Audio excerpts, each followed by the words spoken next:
Saudara-saudari terkasih, pada hari Selasa 29 April 2025 merupakan hari berkabung yang keempat atau Novendiali hari keempat atas wafatnya Paus Fransiskus.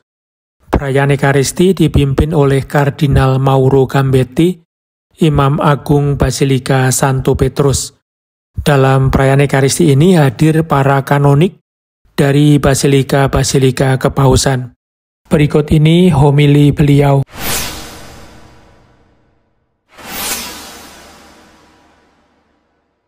Petikan Injil ini sudah kita kenal, sebuah adegan yang agung, yang bersifat universal. Semua bangsa yang hidup bersama di ladang tunggal, yakni dunia, dikumpulkan di hadapan Anak Manusia yang duduk di tahta kemuliaannya untuk dihakimi. Pesannya jelas, dalam kehidupan setiap orang, baik yang percaya maupun yang tidak, ada saat pengadilan. Pada titik tertentu, sebagian orang ikut ambil bagian dalam sukacita Allah, sementara yang lain mengalami penderitaan dahsyat dari kesepian sejati, karena mereka dikeluarkan dari kerajaan dan tetap terasing secara rohani. Dalam terjemahan Italia, digunakan gambaran domba dan kambing untuk membedakan kedua kelompok ini. Namun dalam bahasa Yunani, selain probata yang berarti kawanan atau domba betina, digunakan kata erivia yang secara khusus menunjuk pada kambing jantan. Domba yang tidak memberontak adalah setia, lemah, lembut, menjaga anak-anak domba dan anggota kawanan yang lemah, dan mereka masuk ke dalam kerajaan yang disiapkan bagi mereka sejak dunia diciptakan. Sedangkan kambing jantan yang menginginkan kemandirian, menentang gembala dan hewan lainnya dengan tanduk mereka, melompati kambing lain sebagai tanda dominasi.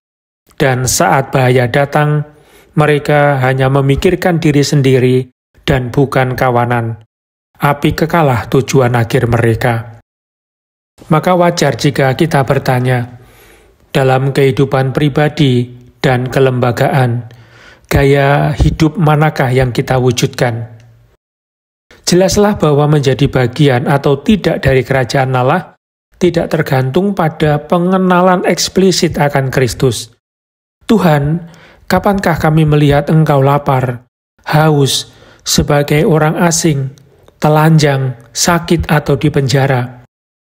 Dalam teks Yunani, kata kerja melihat yang digunakan oleh Matius adalah orao, yang berarti melihat secara mendalam, merasakan, memahami. Jika diparafrasekan, Tuhan, kapan kami benar-benar mengerti, mengenali, menyadari Engkau? Jawaban Yesus menyiratkan bahwa bukanlah pengakuan iman, pengetahuan teologis, atau praktek sakramental yang menjamin kebahagiaan bersama Allah, melainkan keterlibatan nyata dalam kualitas dan kuantitas bagi kehidupan sesama yang paling kecil. Kemanusiaan itulah yang menjadi tahta kerajaan Yesus dari Nazaret, yang dalam kehidupan duniawinya sungguh-sungguh berbagi kelemahan kodrat manusiawi kita sampai ditolak, dianiaya, dan disalibkan. Pada akhirnya, perumpamaan tentang penghakiman terakhir mengungkapkan rahasia yang menopang dunia. Sang Sabda telah menjadi daging. Artinya, Allah telah memilih untuk solider dengan umat manusia, sedemikian rupa sehingga siapapun yang menyentuh manusia berarti menyentuh Allah. Siapapun yang menghormati manusia, menghormati Allah. Siapapun yang merendahkan manusia, berarti merendahkan Allah. Perumpamaan ini sebenarnya menyingkapkan martabat tertinggi dari tindakan-tindakan manusia, yang dinilai berdasarkan belas kasih, solidaritas, kelembutan, dan kedekatan dalam kemanusiaan. Saya menemukan ekspresi puitis kemanusiaan yang dalam ini dalam bait-bait yang ditulis oleh Edith Bruck untuk mengucapkan selamat jalan kepada Paus Fransiskus.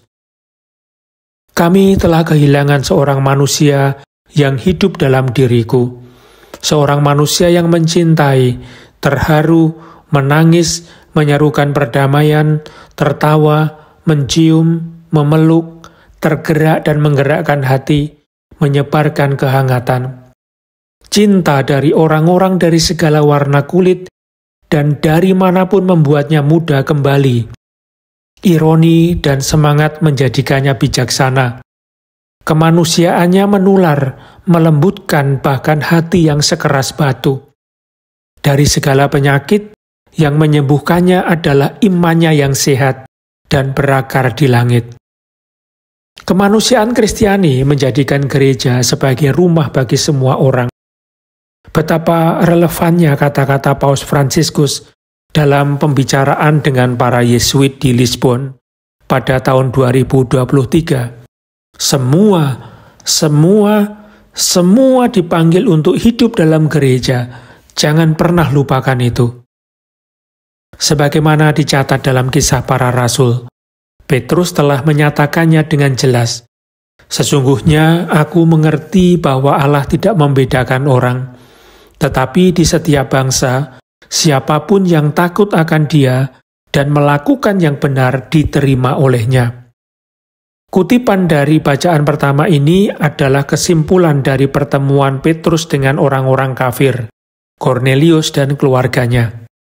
Suatu episode yang dalam zaman yang telah terglobalisasi, sekular, dan haus akan kebenaran serta kasih, seperti zaman kita sekarang, menunjukkan jalan evangelisasi melalui sikap Petrus, keterbukaan tanpa syarat terhadap sesama manusia, perhatian yang tulus terhadap orang lain, berbagi kehidupan, dan pendalaman iman guna membantu setiap pria dan wanita percaya pada kehidupan, pada rahmat sebagai ciptaan, dan saat mereka melihat bahwa itu menyenangkan Allah, seperti yang dikatakan Santo Fransiskus dari Asisi, maka Injil dapat diwartakan, yaitu pewahyuan kemanusiaan ilahi Yesus dalam sejarah, untuk memanggil umat manusia kepada iman akan Kristus, yang tergila-gila oleh cinta kepada manusia, sebagaimana diajarkan oleh Santa Katarina dari Siena, yang pestanya dirayakan hari ini di Italia.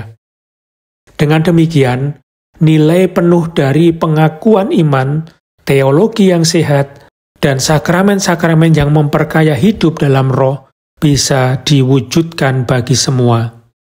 Maria, hamba Tuhan yang rendah hati, yang telah melahirkan Sang Juru Selamat bagi dunia, menunjukkan kepada kita jalan pemuritan sejati dan pewartaan.